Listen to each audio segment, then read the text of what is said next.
Well, hello there. Welcome back to Touring History, the podcast where we talk about stuff that happened before you were born. I'm Lane. And I'm Dave. Today is May 10th, 2025, and we're about to recall a bunch of things that happened on this day throughout history because, that's our whole deal here. That's right, Dave. May 10th has seen all sorts of historical events, some significant, some less so, but all of them definitely happened, probably. That's right. We don't talk about those things that are less so. It's like flipping through a history textbook with your eyes closed and just pointing at random pages. Oh, let's do this one, Let's talk about this. So let's get to it, I guess.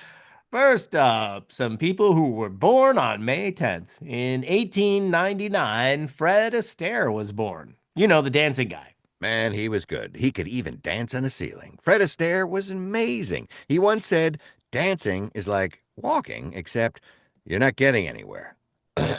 Deep, again, deep. That's how I feel about this podcast sometimes. Not getting anywhere, Lane. Not getting anywhere. Also born on this day is in 1960 was Bono from U2, the guy with the sunglasses who's always trying to save the world. Yeah, he's great. Bono's real name is Paul David Hewson. Bono is just his nickname. It comes from Bonovox, which is Latin for good voice.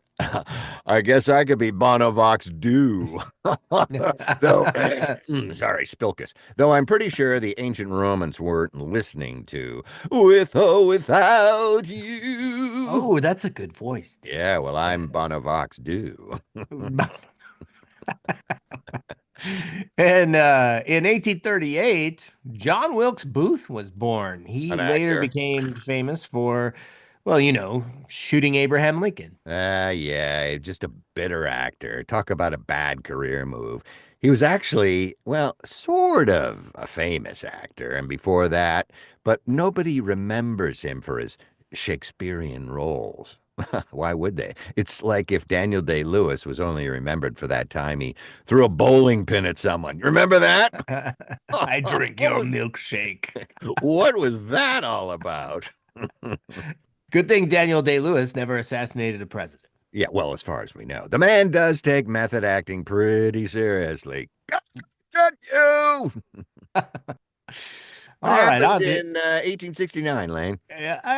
yeah, May 10th, 1869, the Golden Spike was driven at Promontory. How do you say that? Promontory? Promontory. Promontory Summit, Utah, Utah. completing the first transcontinental railroad across the United States. The Golden Spike. I wonder how long that one lasted on the railroad bed. This was a big deal. Before this, if you wanted to go from New York to California, you either had to take a ship all the way around South America. Hey, we're almost there. 4 months. It's so fast, right? Or cross through Panama, or ride a horse for months and probably die of dysentery or something. I want to go to California. It's like if the only way you to get to your friend's house was either swim across a lake full of alligators or walk through a forest full of bears, and then suddenly someone built a bridge. So what you do, you see those big furry looking fellas? Yeah, just run. And hold on, let me coat you with some food first so I can get a head start. Dave, that's a good voice. We got to do Duluth underwear ads now. I It, mean, that's it, that's right in that zone, it's baby. true. It's true. I mean, it was a big deal. I mean, the ceremony was pretty fancy, and they used a special spike made of gold, which seems Hmm. impractical for railroad construction. Gold is too soft for railroad spikes. That's why your wedding ring bends when you hit it against something. But railroad tracks don't bend when a train goes over them. Yeah, actually, the golden spike was just ceremonial. They took it out right after and replaced it with a regular iron spike. Get that damn thing out of there now. Well, that makes more sense. Just feels like false advertising, though. Hey, come see the golden spike. Just kidding. It's iron now. After the ceremony, the telegraph operator sent a single word across the nation: done. Not the railroad is complete or we've made history, just done. Like he was Yeah, reporting that he'd just finished his lunch. Done. yeah. Ham and cheese sandwich. Done. The 1800s version of, yeah, okay, Okay. okay. Okay. Done. Let's go on to 1872, Dave. You know what happened back then? I don't know. Tell me, Well, Lane. that's May 10th, 1872 is when Victoria Woodhull became the first woman nominated for the presidency of the United States. Get out of town. Why, what was the amendment in the 20s, the 19th or something? This was almost 50 years before women could even vote. It's like applying for a job at a company where they don't allow people with your name to work there, Lane. That's right. That's right. I wouldn't hire Lane either. That guy sucks. Woodhull ran as the candidate for the Equal Rights Party. Her running mate was Frederick Douglass, though Oh, apparently no one bothered to ask if he wanted the job. Woodhull? Well, it's Frederick Douglass. No, no, let's pick Woodhull. What is that? Is it a wood hole or a steel? That's like putting someone as your emergency contact without telling them. Hey, surprise! You're responsible for me now. That's right. Woodhull was quite the character. I Before getting bet. into politics, she was a stockbroker, a Wow. newspaper editor, and a Wow. spiritualist who claimed to communicate with the dead. I think I know her. Talking to dead people seems like a useful skill for a politician. What do you think about my tax plan, Abe? I'm dead. Leave me alone. She didn't win, obviously. In fact, she spent election day in jail for publishing an expose on a famous preacher's affair. Talk about campaign setbacks. Oh, I bet she was set up. I mean, it's hard to deliver your victory speech from a jail cell, right? Fellow Americans, can somebody post bail? We seem to keep coming closer and closer to presidents that are elected in jail. Well, yeah, Speaking of presidents in jail, yeah. on May 10th, 1994, Nelson Mandela was inaugurated as South Africa's first black president. Wait a minute. Didn't we talk about this yesterday? That was May 9th when he was sworn in. Ah, Today is got about the actual inauguration ceremony. got it. So he was sworn in one day and inaugurated the next? That seems inefficient, Lane. Like cooking dinner and then waiting until the next day to eat it. Oh, no, no, no, no. It's still too hot. We're gonna wait. Well, the Can I eat inauguration it was now? a No, no, no. It's still warm. We're gonna wait. inauguration was a big ceremony with world leaders and celebrations. It marked the first, no, it didn't, that word's not there. It marked the official end of apartheid in South Africa. Yes, after spending 27 years in prison, we went through this yesterday. Mandela could have been a pretty bitter dude, but instead, he got focused on reconciliation, which a smart guy does. It's like if you spent 27 years in a DMV line and you finally got to the front and you said, no hard feelings. How's your day going? What? I have the wrong number? I got to go to the back of the line? He said in his speech, "Never, never, and never again shall it be that this beautiful land will again experience the oppression of one by another." Wow. What? I mean, setting an example like that, it's amazing. I mean, that's a lot of nevers, too. When I say never, I usually mean, never. Not until I change my mind in about 20 minutes. That's right. More currently, 2002 on May 10th, FBI agent Robert Hansen was sentenced to life in prison without parole for spying for Russia. Yeah, Hansen had been spying for the Russians for over 20 years. He was like a real life version of the Americans, but with less attractive people and 100% more fanny packs. He sold thousands of classified documents and revealed the identities of U.S. agents, all while rising through the ranks of the FBI. Never would have happened on Hoover's watch. The FBI, the agency that's supposed to catch spies, had a spy working for them. Ooh. You know, that's like hiring a fox to guard your chicken coop or hen house and then being surprised when all your chickens go missing. I don't know where they are. Burp. I'm going to form a committee to find chickens. I'll lead the That's right. committee. Don't worry. That's We'll a find go them. to Congress. Hansen was finally caught in 2001 when the FBI paid $7 million to a Russian source for a file that contained Hansen's fingerprints. Ooh, tax dollars hard at work. 7 million for fingerprints. I would have given them my fingerprints for like $50 and a sandwich. Back to the sandwich lane. Not your fingerprints, Dave. Hansen's fingerprints that proved he was the spy. Oh, well, that makes more sense. But still, 7 million seems pretty steep. I mean, that's like paying $100 for a cup of coffee. You sure you really want it? But come on, it's getting cold, just like that. I mean, that's pretty much what a venti is at Starbucks now. So, Oh yeah. Oh, you mean $10? yeah. So we must all be spies. That Right. must be it. It's true. Yeah. Ah, on to other sentences or sentencings. May 10th, 2013, the U.S. Supreme Court upheld the Fair Sentencing Act, which Whatever that reduced is. the disparity between, sentencing between crack and powder cocaine offenses. Well, I'm glad we got that cleared up. Previously, the Yeah. sentences for crack cocaine were 100 times harsher than for powder cocaine, even though they're basically the same drug in different forms. I guess it's like getting 100 years in prison for eating a Twinkie, but only 1 year for eating a cupcake. I'll take the cupcakes, please. Yeah. No Good more little Twinkies for Twinkie. me. I'm full. I don't want to land in jail. The disparity had a disproportionate impact on Black Americans who were more likely to be arrested for crack offenses, while white Americans were more likely to be arrested for powder cocaine. Yes, the Twinkie syndrome. The Fair Sentencing Act reduced the disparity from 100 to 1 to 18 to 1. So it went from extremely unfair to just kind of unfair. It makes no sense. Like when your boss says, hey, good news, instead of working 7 days a week, now you only have to work six. That's right. Still, it was considered a significant step forward addressing racial disparities in the criminal justice system. Well, it's about time. I mean, baby steps, or maybe toddler steps, or maybe Dave and Lane steps, the kind where they still fall down. A lot of you applaud anyway because we're trying. I'll be there in a minute to get this going. And speaking of trying, on Yes. May 10th, 1970, at least in the UK, the Beatles launched their final studio album with what was at the time an unprecedented marketing campaign. Well, this wasn't just an album release. It was a whole multimedia extravaganza with a tie-in for film and more brand collaborations that you could shake a walrus at. I don't know, that's It a really terrible. changed how music was marketed. Before this, Walrus albums were just shaking! yeah. Before this, all albums were just music you could buy. After this, they were lifestyle products with merchandise and movie deals. Yeah, it's like they were saying, well, here's our album. And also, would you like a lunchbox? Oh, wait, a t-shirt?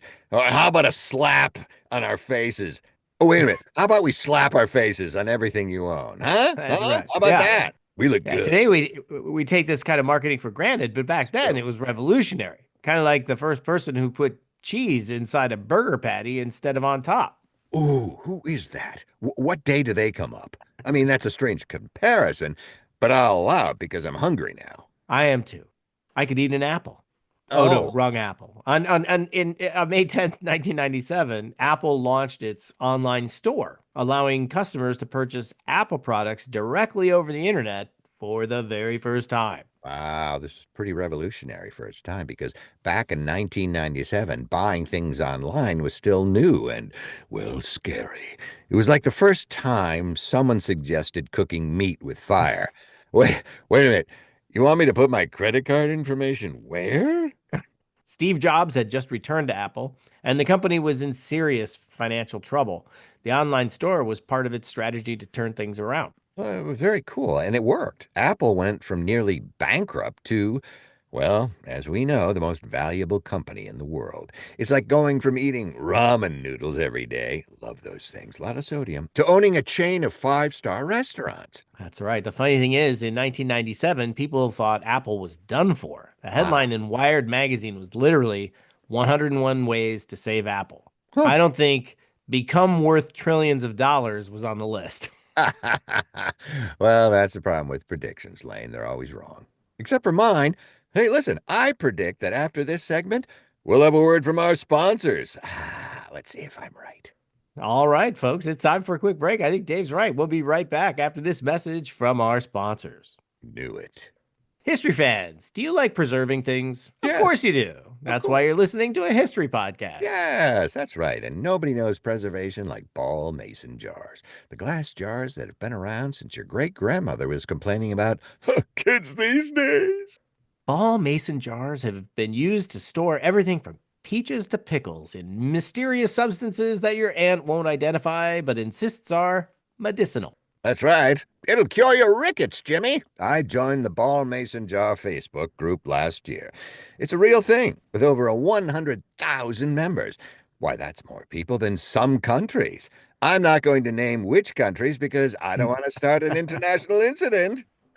In this group, people share canning tips, recipes, and photos of their jars. It's like Instagram, but with more preserved fruit and fewer filters. Yes, it's funny how people share photos of their jars and not their kids. I mean, one time I posted a picture of my homemade salsa and I got 500 likes. My wedding photos only got 50. Really makes you think about what people value these days, Lane. Right, right. So if you want to join a community that's more passionate about jars than most people are about their own children, I do. search for Ball Mason Jar on Facebook. Do it. Tell them Dave sent you. They'll have no idea what that means, but it'll make me feel important. Dave sent you. And now back to the show. And Yeah. we're back. Woo. On May 10th, 1990, China released dissident Wei Jingsheng from prison after nearly 17 years. That's a mouthful, Lane. Wei was imprisoned in 1979 for putting up a poster calling for, get this, democratic reforms. Mm. Wow, that's like getting 17 years for an angry Facebook post, which, to be fair, I've written a few that probably deserve at least a weekend in jail. Weekend in jail! He was part of the Democracy Wall movement, where people would put up posters calling for political change. The government initially allowed it, then changed its mind when people started criticizing the Communist Party. You're doing what? No, we can't have that. That's like telling your kids they can, well, say whatever they want, and then grounding them when they say your meatloaf tastes like a gym sock. Oh, Mom, Dad. Wei's release was seen as a gesture to improve China's international image after the Tiananmen Square protests the year before. Yeah, but that didn't last long. He was arrested again in 1994 and eventually exiled to the United States in 1997. So it really didn't turn out that bad.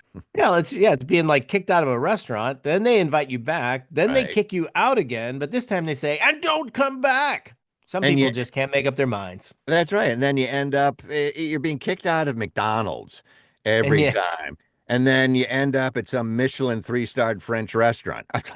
Uh, okay. I should have done yeah, this 20 years ago.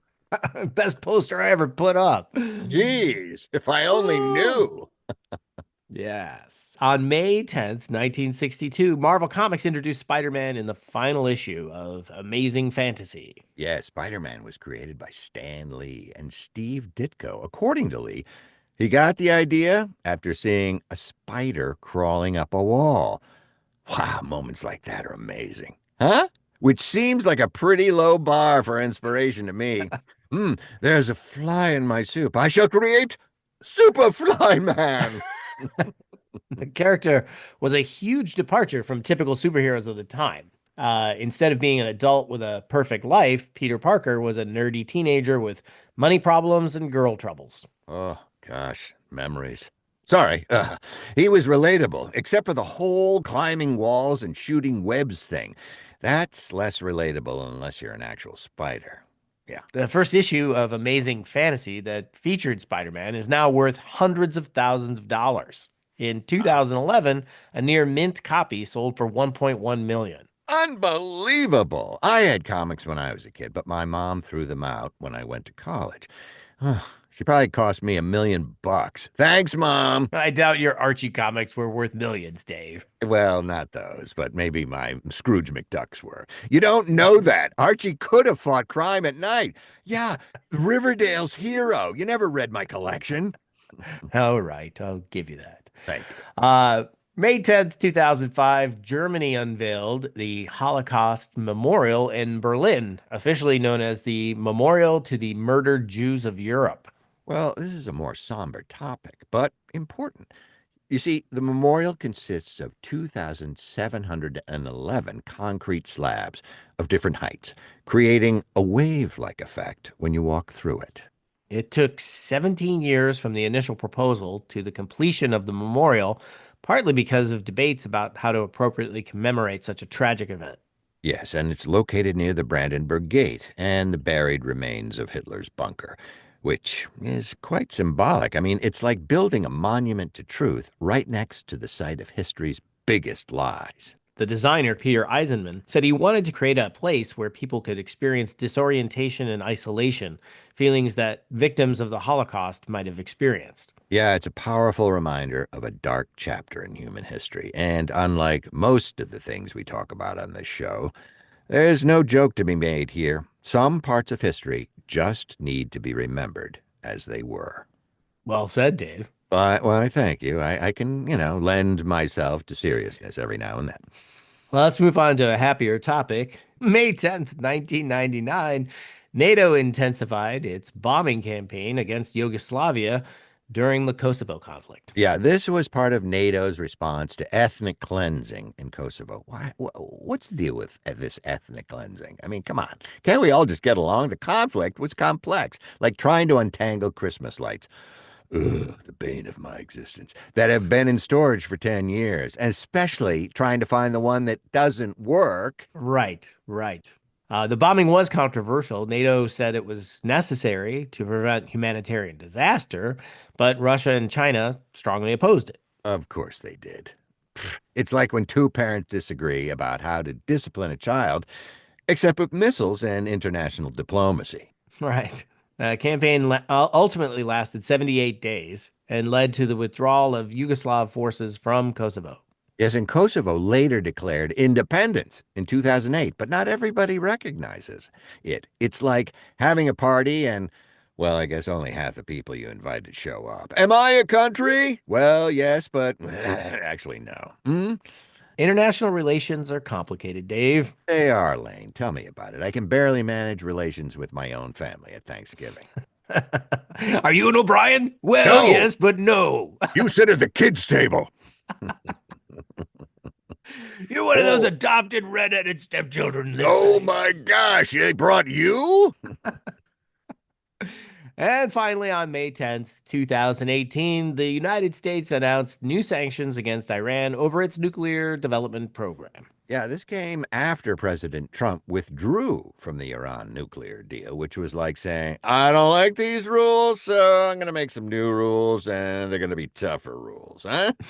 That's right. The sanctions targeted Iranian oil exports and banking transactions, putting significant pressure on Iran's economy. Yes, international sanctions are basically the adult version of putting someone in a timeout. Go sit in the corner and think about what you've done with your nuclear program.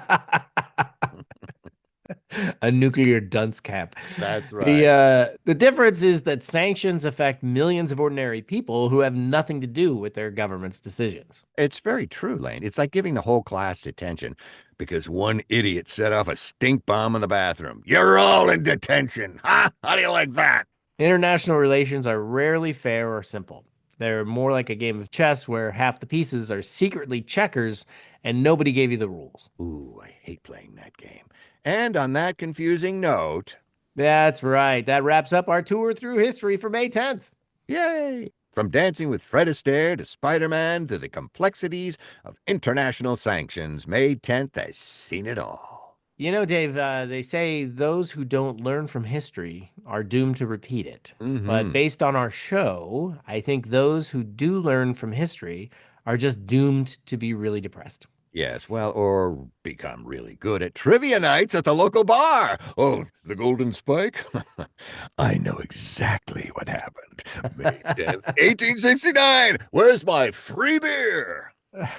Well, with that, I'm Lane. And I'm Dave, reminding you that history is just a bunch of stuff that happened before you were born. And, well, it'll keep happening after you're gone, too. Thanks for touring with us. We'll Yeah. see you tomorrow for another journey through time where we'll talk about yet another calendar date and the random assortment of events that happened on it. Yes, until then, remember, the past is behind you. But so is that weird guy who's been following you down the block for the last hour. Oh, God, what do I do? Run!